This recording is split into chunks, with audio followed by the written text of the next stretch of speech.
Hello and welcome, ladies and gentlemen, to a new edition of the Daily Debate. In tonight's show, we're going to be focusing on the House of Representatives as it holds its first legislative session. The the House of Representatives actually took the oath today. We're going to be talking about the prospects for this new House and what we are aiming to achieve for the benefit of the Egyptian citizens. But before we start doing that, let's check out some of the stories making the news today. And we'll start off with President Abdel Fattah al-Sisi, who met with the ministerial group and officials concerned with the national project of developing rural areas under the Decent Life initiatives today. Presidential spokesman Ambassador Bassem Radi said President al-Sisi directed to intensify communications with citizens during the project's first phase. The head of state stressed the significance of listening to the public's opinions on developing rural areas. The president also directed that the project must include organizing the administrative distribution of public services offices inside the governorate's headquarters to facilitate gaining the benefit of public services. The first phase of the project includes 1,500 villages and aims at visualizing the real situation of the citizens' requirements.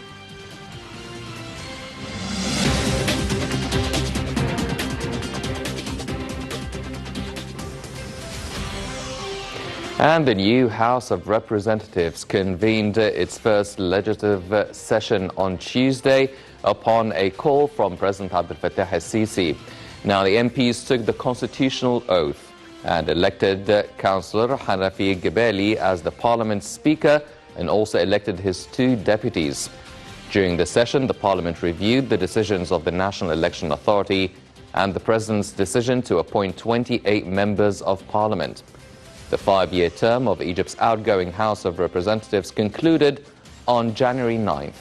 The country's parliamentary elections were held from October 24th to December 8th.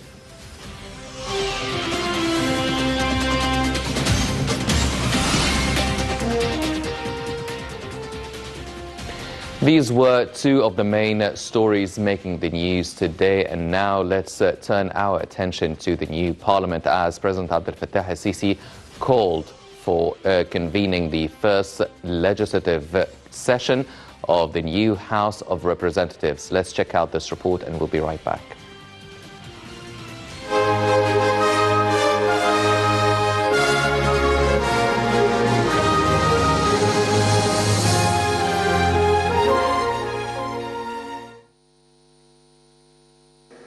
Upon a call and directives of President Abdel Fattah al-Sisi, the new House of Representatives convened in its first legislative session on Tuesday. According to a presidential decree published in the official State Gazette on Thursday, the Parliament's first legislative session began at 11 a.m. The opening session was chaired by prominent writer Farida Shubashi as the eldest member in the House. Shubashi was aided by 2 deputies, namely Fatma Ahmed and Abanub Izzat, as the youngest members of the House. During the opening session, members of Parliament elected the Parliament Speaker and their deputies, whilst the members took the constitutional oath over 2 phases. Not all elected MPs were able to gather in one place to take the constitutional oath due to the precautionary measures which have been put in place for COVID-19. Instead, the process was divided into 2 stages and groups. The first stage, a group of 284 MPs elected via the individual candidacy system, were asked to gather in the meeting hall to take the oath. When each MP heard their name and membership number, they were asked to take oath and cast their vote in a box to elect a speaker and 2 deputies. Once all individual members of Parliament finished this job, the meeting hall was closed and sanitized. In the second stage, another 284 MPs, those who were elected through the party list system, were allowed to enter the hall to take the oath and cast their vote. The 28 appointees were the last to take the constitutional oath and elect a speaker, and that the session on Tuesday was rather long. This was necessary as each of the 3 phases had to take place. Meanwhile, President Abdel Fattah al-Sisi named 28 presidential appointees in the 596-member legislative chamber, including prominent public figures. A total of 540 newly elected MPs visited Parliament at the end of December to receive their membership cards. Several MPs who died after the conclusion of the parliamentary elections in December, some due to coronavirus complications, were replaced by reserve candidates in the case of party lists or by elections for individual candidate replacements. Egypt's two-stage parliamentary elections were held between the 24th of October and 8th of December. The new parliament, which was elected in 2020, will be effective in 2021. And this is a parliament of remarkable diversity, showcasing a wide array of competencies and expertise, as 13 political parties, 472 party members and 93 independent members are represented in the new parliament.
Welcome back, ladies and gentlemen, and joining me here in the studio is Dr. Amira Saber, member of the current and new House of Representatives, the Parliament. Dr. Saber, thank you very much for joining us and congratulations. Thank you. Dr. Saber, first of all, the first legislative session was held today.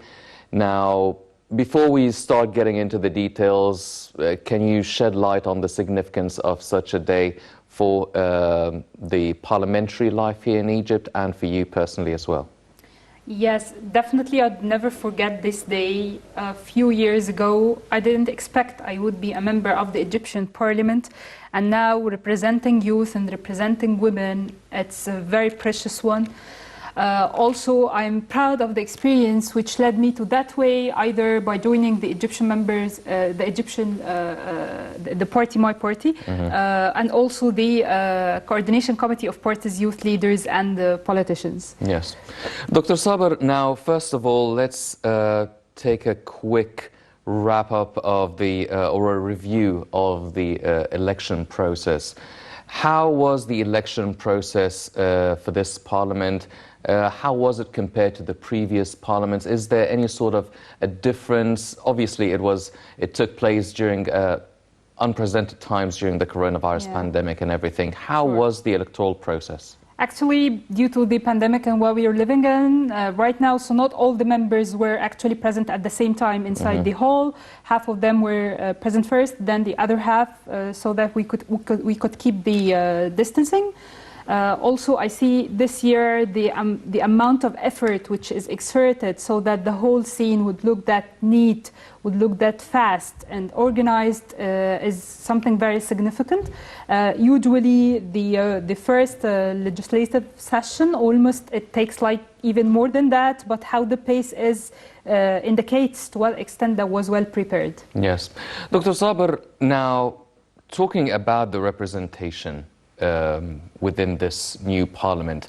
Now, this parliament really has quite a significant presence of women MPs, probably one of the most in history.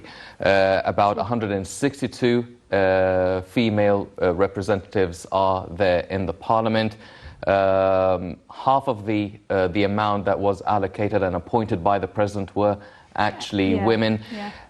What do you feel is the significance of such a strong representation of women this time around? Empowering women is now no more a talk.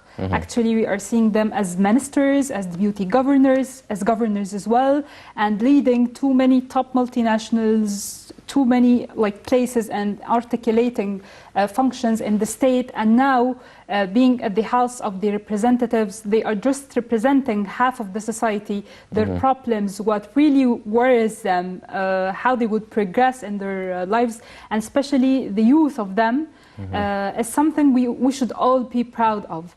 The higher the voice of women in any society, the more this society is moving towards comprehensiveness, towards including everyone inside, and actually towards fairness as well. And obviously, Dr. Farida Shubeshi was actually heading and running the first session. I was very proud. I was really proud seeing her. Dr. Saber, now, Mustaqbal Watan's coalition really had the majority of the seats, and all the candidates, they were represented. This is probably 13 parties were represented in the members of parliament, which is more than double what was in 2010 when the National Party was took the majority of the seats.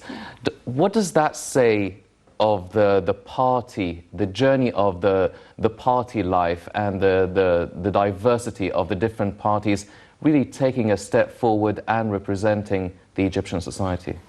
The coalition this year, I'm coming from an opposition party, which is the Egyptian Social Democratic Party, and we were having a coalition, but an electoral one. And this, there is a significant difference between having a kind of coalition which is an ideological one, and when it comes to the electoral process, so that we would all win the utmost number of the seats which we could win, having been represented on the list.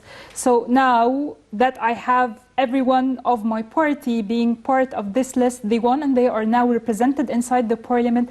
This gives a channel, a better channel to represent our views, to set on the table the different policies and the different approaches which we have from a different point of view. So I see if the political life and if the situation is going towards a kind of difference, a kind of more inclusion, a kind of coordination between the parties, this is a kind of a step forward. And do you feel that with the 13 parties becoming sort of the majority, and as well you're part of the opposition, how much of a task do you feel the opposition should present to have some sort of a balanced idea and a balanced reference to the views and the desires of and the needs of the Egyptian society? The stronger the opposition, again, in any society, the better it is heading.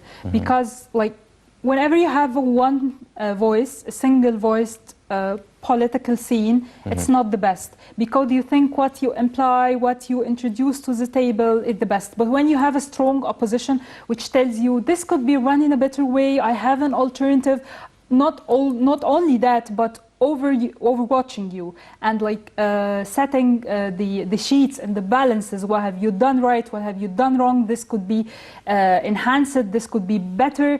This leads to a kind of better, much better scene for everyone, for every single Egyptian. When the opposition is being enforced, when the opposition is stronger, this is the best for everyone. Yes. Well, you've been involved in the political life for a few years. Now, before we start to delve into the prospects of the new parliament you're being a member of, how about we review the performance of the previous parliament, what they achieved, what needed to be achieved but we still fell short of? How would you review or assess the performance of the previous parliament? Actually, I see it was there was a big burden of legislation other than anything else. Many laws, lots of laws and bylaws were being out by the previous parliament. What I expect from this parliament is more of quality laws. Also a complete and full process of watching, of representing the people, their concerns, their voices, setting the cheats for the government, asking the ministers why this is not the best. I haven't seen the amount which satisfies me as a citizen in this country. For the last parliament, there was a very big room for improving the performance. There was a very big room for speaking on behalf of the people and watching over the government. Yes. Well, now you have the chance to change things. Definitely. And you have the chance to improve on many different aspects of the Egyptian life. There was a lot of talk over the past few years focusing on the health sector, focusing on the education. Obviously, there's been a lot of political developments taking place in Egypt and around Egypt as well. Mm-hmm. A lot of different crises, pandemic, an economic reform program that Egypt has been undergoing, an economic recession that took place around the world as a result of the coronavirus. What would you say are the first couple of items high on the agenda of the new parliament? I think COVID left everyone with the health issue and the health file on top of all the files. Mm-hmm. What we are seeing right now mandates a different approach towards reforming the whole health system in Egypt.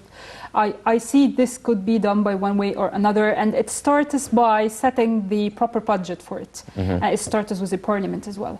Also the file of education, the file of political participation, the participation of youth. Now, definitely we stand at a better stage than what we have been 5 years ago, and mm-hmm. talking about like 10 years ago, the economic situation, the social situation wasn't where we are standing now. Mm-hmm. So I expect from this parliament and the 5 upcoming years a kind of balanced performance, a kind of moving towards the welfare of the citizens, because the last 5 years were really harsh and tough for everyone. Mm-hmm. Yes. Well, if you're talking about, obviously, one of the main things is approving the state budget and everything. Yeah. Now, different sectors are gaining a lot of importance as well, especially during the past period. Talking about the energy sector, talking about the communication and information technology sector, the move towards sustainable development and greener energy and the smart new cities, talking about digitalizing the whole country. All of these things, does that now mean that the map of the state budget might be a little bit different than how it used to be for many years, maybe even decades as well? I see, yes, because all these great projects which you have mentioned, the citizens don't feel their impact instantly. Mm-hmm. That's why, like the devaluation and the crisis, the economic crisis which happened worldwide, the pandemic, they were very harsh and tough periods for most of the people living in Egypt. Mm-hmm. So when we redirect investments or having more of them towards what touches the daily life of the people, this is mandatory for the upcoming years. Yes. Well, we're going to be talking more about that a bit later, but I want to talk about the 28 appointees who were appointed by the president. 14 of them, half of them are women. Yeah. They're experts, public figures, even football stars as well. As a member of parliament, how did you view the 28 appointees, and what sort of field do you, or what sort of effect or input do you feel they can have to in the new parliament? Could they be maybe talking about a different kind of feel of the Egyptian society, talking about public opinion? What sort of effect do you feel they can add to the new parliament? Yeah, I think the appointed members are having a kind of different task in this parliament. They are mostly experts in what they do, and they are diversified, coming from different backgrounds, coming from different fields. We see experts in media and health, religious affairs, sports, culture. So their opinions actually would definitely help towards improving the quality of the legislations, towards improving the quality of the discussions, and also I see that this experience you're seeing now, having 31 from the or tenths of youth from different Egyptian parties, they are also enriching the scene with being expressed in what they do. So either the appointees or the CPUIP members, and I see other bright and shine figures, I expect a really different performance this time. Well, putting aside the women or the men, there's a lot of emphasis on the youth, manifested in you, for instance. Now, what do you feel now that you're saying the youth have a better representation, a bigger representation now in the political life, in the Egyptian parliament? What sort of effect or what sort of influence do you feel you can actually have on the Egyptian parliament, even though you're sitting amongst a lot of experts, maybe a lot of older people who have been in the political life and the political game for many years? You know, after two revolutions and many high hopes and many disappointments, the youth were like not engaged enough, especially the past few years. Most of them lost interest in like being in the political life aggressively as it used to happen. But what I see now that youth are being engaged again, they are pulling everyone after them. My campaign has tenths of youth who are running it A to Z. My friends are still interested. Whenever I do something, they follow, they discuss. So I think the effect of the youth which they are introducing in their circles is a rebel which is growing more and more, and this is really good. Do you feel that this can create some sort of a strong force presented by the youth in the parliament? Are they now a force to be reckoned with, a voice to be really considered and really heard, and maybe in many cases would actually drive the rest of the parliament into a certain direction? Yeah, you know, amid all these challenges and the very fast pace which the world is moving with, youth are the driving force. They always think ahead. They are connected with people from all over the world. They have high hopes. They have the energy. So always the energy which they have or add toward the scene gives it a kind of different image. So I wish that everyone who is like listening to us now or following is encouraged, not necessarily in jumping in the political field, but at least to join any community activity, any charitable work, to have an impact in the lives of others.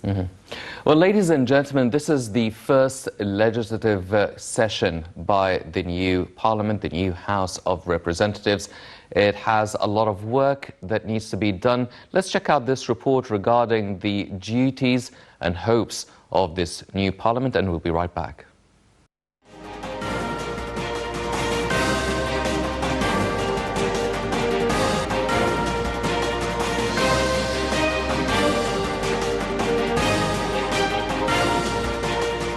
Legislative session of the outgoing House of Representatives voted in during 2015 ended on Saturday, giving the green light for a second post-30 June revolution parliament to begin its journey. Despite the 891 laws and other legislative work that the previous House of Representatives completed during its 5-year session, there remain other items on the table that it was unable to resolve due to the agenda's congestion. Among those legislations are laws related to religious affairs and endowments, including draft laws that were discussed by the Parliament's Religious Committee during the first legislative term. These remain unresolved, with other drafts submitted by the government and others submitted by MPs.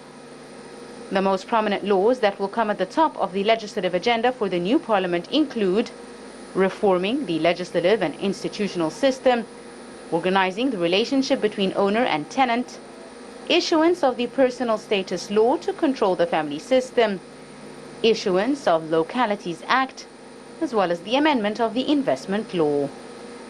Also among the laws pending on the list of the new Parliament is a draft law relating to organizing media appearances for clerics, a draft law to establish a union for authorized notaries, a draft law to establish a union for religious chanting, and a draft law to establish a charitable endowment fund. There are a number of laws that will be priorities for the new Parliament. These are the Local Administration Law, Personal Status Law, the Unified Public Finance Law, the Final Accounts Law, amendments to the Real Estate Tax Law, the income tax law and the unified planning law. In fact, the new parliament has a great task and must respond to the demands and aspirations of all Egyptian citizens. This should take place by the parliament's adopting policies, laws and legislations related to economic and social aspects that will reflect positively on the standard of living for all Egyptian citizens.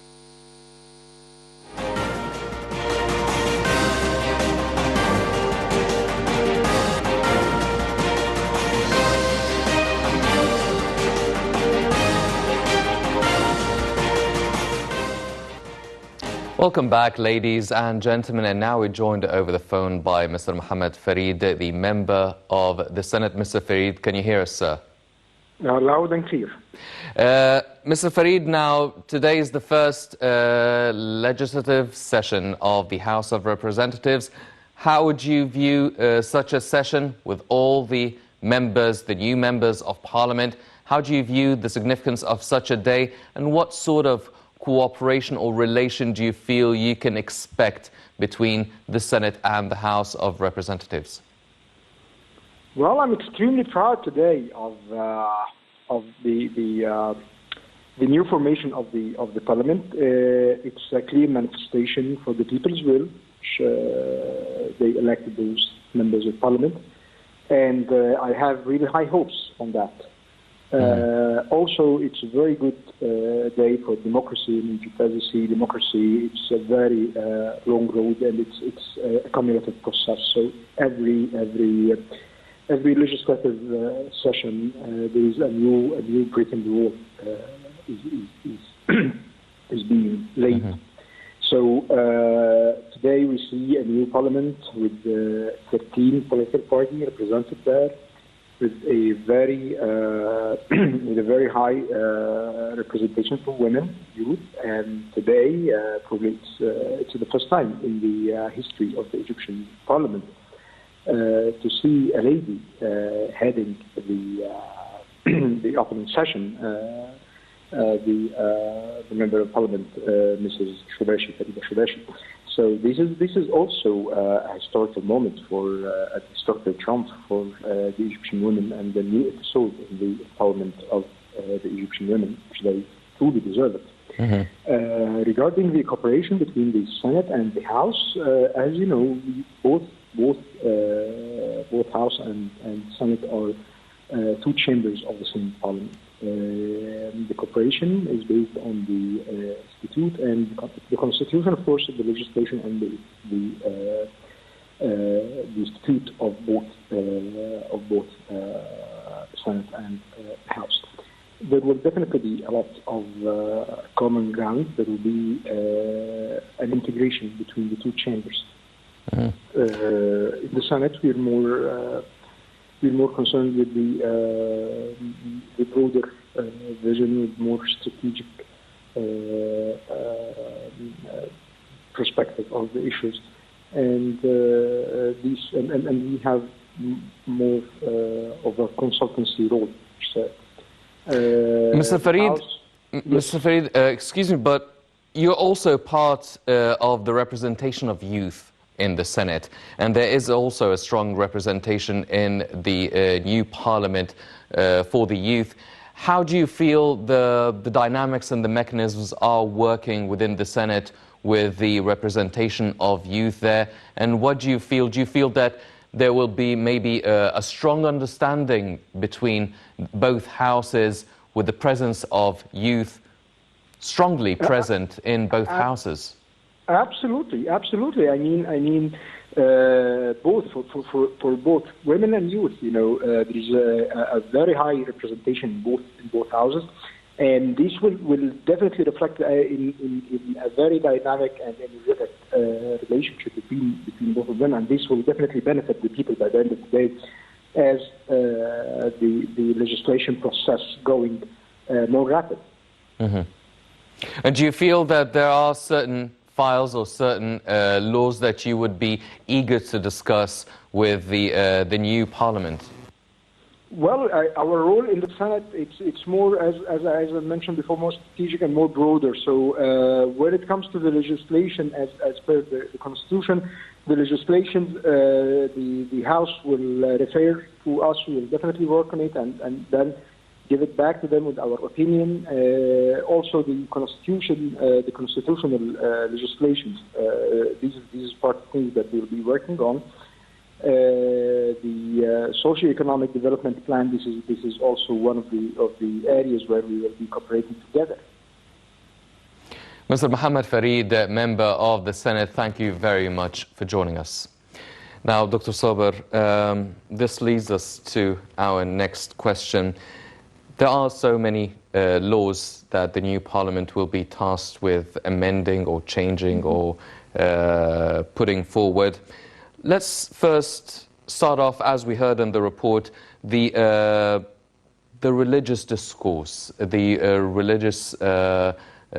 Ministry of Endowments, and the appearance of clerics on TV and in the media, and all of these laws that have to deal with this issue. What would you want to achieve, and what would you want to change, for instance? For instance, in like whatever file? Mm-hmm. No, in this file. Okay, again, what do you like highlight exactly regarding the religious issue? Well, there's a draft law that will be discussed by the Parliament's Religious Committee during the first session regarding the appearance of for the media appearances for clerics, the union for authorized notaries, a draft law to establish a union for the religious chanting. How is the new Parliament going to tackle these issues? Definitely, I need to like read this law in details. It's by laws, whatever is supposed to be represented to the House before having any opinion on that. So that's my devoir, which I'm going to do in details. So right away, before like reading it and going into the details, I can formulate a certain opinion. But maybe next time when you're live, we can discuss that. Well, another law that's been really high on the agenda for many years was the investment law, talking about amendments for the investment law to encourage the domestic investors taking bigger risks, to encourage the foreign investors coming to Egypt and investing with their new projects. When are we going to find a final investment law that will be satisfactory for both the Egyptian investor, the foreign investor, the government, something that allows them to take risks, something that would allow them to get in and out of the market without any difficulties? Is it such a difficult issue to deal with, or do you actually have a plan, or do you think that there is a mechanism to reach a final investment law that would be satisfactory? The investment file is a very, very dynamic one. And I think that moving forward this year and the years after, there will always be like changes or additions or things which moved us towards enhancing the investment environment. And this matters actually everyone. Laws also that affect the environment of investment, like the intellectual property, other laws are vital. And this also, I think that it will be introduced by one way or another, how the investor deals with all the governmental institutions, the easiness of opening up any business and the easiness of ending up as well, the opportunities and the potentials. All these details are subjective always to kind of improvements as much as we can, and this is a duty that every representative should like take care of and move in. I don't think I'm gonna join the committee which is concerned with investments, but I definitely push towards something like that to happen and to make the environment more encouraging. This is for the benefit of everyone. Yes. Well, also talking about a strong representation of youth, a strong representation of women within the new parliament, that puts us in a good angle to talk and hope for a better laws to secure women's rights, to secure the domestic justice for all members of the society, the human rights issue for the women, to secure and safeguard the children's rights. How would you imagine or hope to deal with such an integral issue? Actually, because I study development and this is my area of expertise, and I'm very happy with the new mega development projects like Takaful and Karama and 1 million lives initiative. Both of them, the number of beneficiaries from women are really higher than anyone else. And this comes back to the benefit of everyone actually, because this woman is like having a family, and her welfare and her health being good and her status being good, having a job, learning more, creating any source of income, this upgrades the whole family. So the impact of any improvement in how women live actually impacts the whole family around her. So this kind of empowering women on every aspect, either from the projects which are led by the government or from the non-governmental sector, or even the scene which we see right now in politics, these all and their integration by the end of the day leads the whole community and the society to move forward in a kind of real way. Yes. Well, you've mentioned the national mega project, and Egypt has been undergoing many, numerous mega projects. Do you feel that with all these projects dealing with infrastructure, with the new cities, the unemployment, all of these things, do they dictate or could they change certain laws? Would that have any sort of effect on amending certain laws in the Egyptian life? Yes, because the changes which are happening are not minor ones. They are big and mega changes, and this drives the legislation environment to be as fast as was happening on every other aspect. So I expect that we would be moving very fast also. The last 5 years, the pace was really fast, and I expect even it's going to be faster and tougher in the upcoming ones. So the new cities, the new investments, the more we are towards empowering women in every aspect of the developmental process, the more the benefit is. Yes. Well, obviously, Dr. Saber, we are in an age of high technology. Things are progressing and being updated by the minute, if not the day. Do you feel that there is still a lot more to do in terms of laws and amendments and regulations or legislations regarding social media and cybersecurity, something that would keep the people safe and keep their information and any sort of irregularities that take place within the cyber world? What would you hope for? Like lastly, a few days ago, we have been seeing the most influential people in the world actually are tackling this issue of security, especially information security, because right away we just accept terms of privacy and terms of use which actually violates our own security as individuals. So between this and between opening the channels for like more openness in technology, this needs the inputs of too many experts from different fields, so that by the end of the day we guarantee that this fast technological pace is not, on the other hand, affecting our lives in a bad way. Well, what about if we're talking about the timely and current sort of developments taking place all over the world? Obviously, the health sector is very much under the microscope everywhere, as well as the educational sector. Everyone's talking about online education, e-learning, everything, and we're seeing different developments that have been taking place since last year as soon as the COVID-19 pandemic took over. Now, as the new parliament, do you plan ahead with the idea of this is only just a phase and it could end and we don't really need to address it very much? Or do you expect that maybe this will be the way of life from now on and e-education, online education is the way moving forward, and we need to establish a certain legislation towards the educational system, maybe the schools and the educational institutions? How would you tackle such a file? Actually, I see that absolutely no, this is not the last time we are going to see such a pandemic. That's what I expect, actually. You never know what's going to happen during the upcoming times. So the more ready our health system is, and all the other systems, the educational one, the investment one, the stronger we are.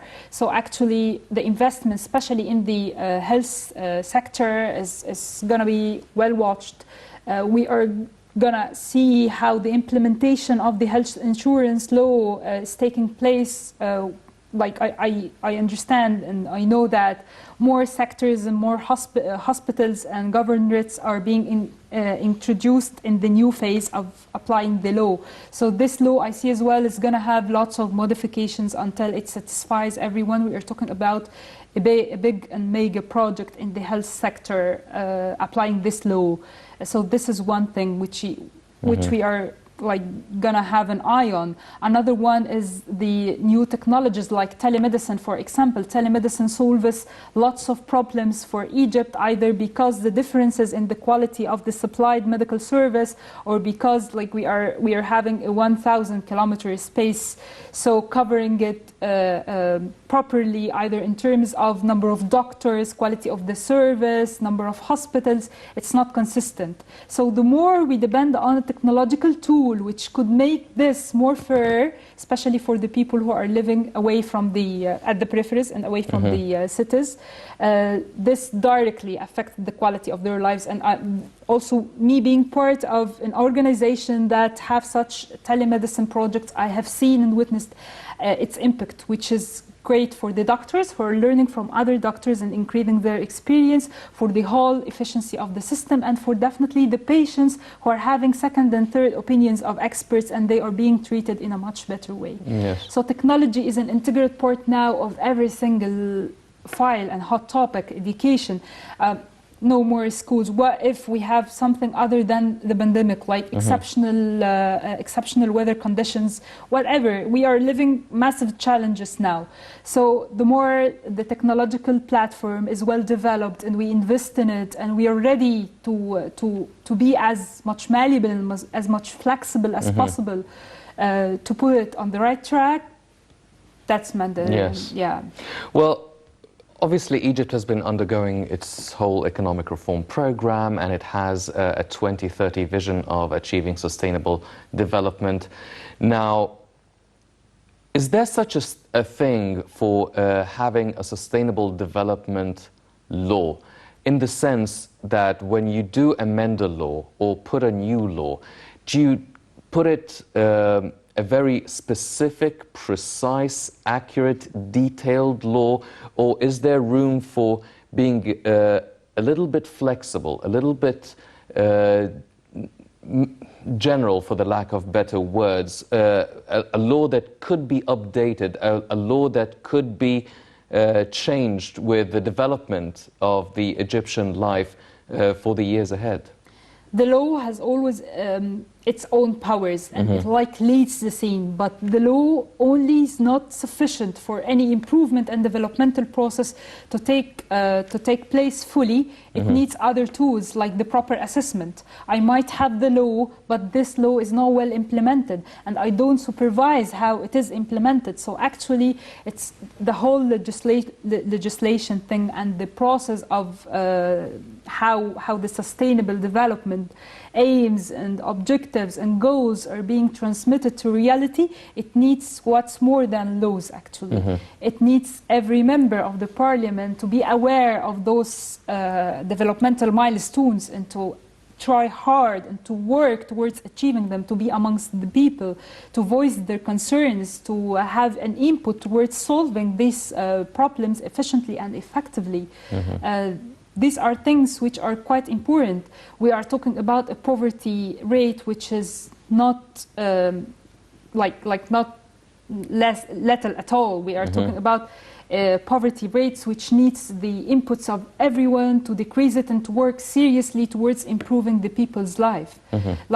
So this is the duty of everyone in the parliament, in the government, and even in the investment sector, because they also have their own social responsibility. Because whenever we have like more employment, whenever we have a level of better education, less poverty rates, we are automatically moving towards setting these developmental goals into reality. Yes.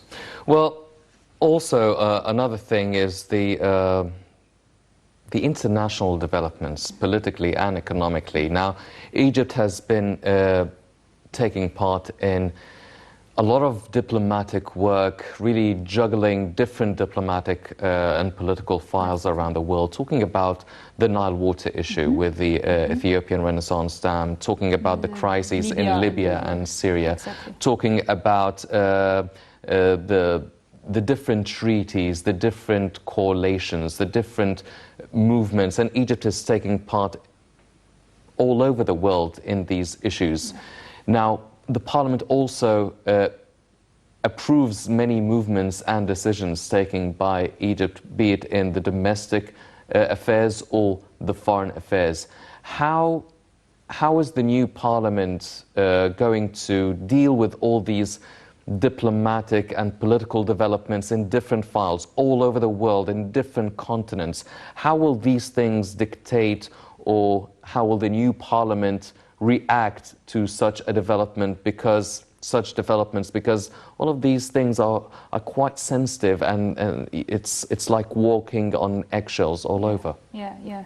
And especially the external relations file amid all these challenges. That's why what I expect from this parliament is moving by a much faster speed, and with everyone not only involved in the file or the committee which is responsible for the broader the view of the parliamentary member, and the more educated and the more proactive he is towards the other files, because he don't only represent himself, he represents thousands of people behind him, and especially those who trusted him and who gave him or her their votes. So actually, it needs a kind of bigger awareness from everyone, a bigger sense or better sense of responsibility, actually, and to move in regarding the whole scene altogether, because you might move perfect in a single file, but without understanding the dimensions of it and the dynamics around it, so it's not the best move. So to move in the best way, you need higher awareness level from everyone and higher commitment towards this sense of urgency which we are living right now, because challenges are really everywhere. So what would take like a year, we need to move as fast as we can and finish it in like months, because the files are a lot, and the sensitive ones also are much. Yes. Well, do you feel that now with all the circumstances that are taking place in Egypt and all over the world as a result of the pandemic and the recession all over the world, do you feel that the task maybe now for the new parliament might be a little bit more difficult, or the load would be a bit heavier than previous parliaments? Yes, definitely. And I don't expect that the whole pandemic thing is going to end like now or in 2 months, because its impacts, not only even if everyone is vaccinated right away, but its impacts are going to continue for a while. So to mitigate these impacts, it needs kind of proactivity and heavy duties to do. And like you have opened many files, health, education, they are all affected, heavily affected by the pandemic, employment rates. So to fix it all and to mitigate the effects of the pandemic, everyone should run. Well, ladies and gentlemen, as you've just heard from Dr. Saber, still a lot of work needs to be done. The new parliament has a bigger, heavier maybe load than previous parliament, as all around the world is carrying and sharing this burden. But as Dr. Saber mentioned, just putting laws and amendments is not enough. People need to be applying them, respecting them, and really taking it quite seriously for the benefit of the Egyptian political life, the Egyptian citizen, and the Egyptian economy. Unfortunately, that's all the time we have for this episode of the Daily Debate. But before we go, I'd like to thank my very distinguished guest, Dr. Amira Saber, the member of the new and current House of Representatives. Dr. Saber, thank you very much for joining us, and good luck on your new duties at work. Thank you, it has been an honor. Thank you very much. Ladies and gentlemen, please stay tuned for more coming up on Nile International. I'm Henny Saif. Thank you for joining us.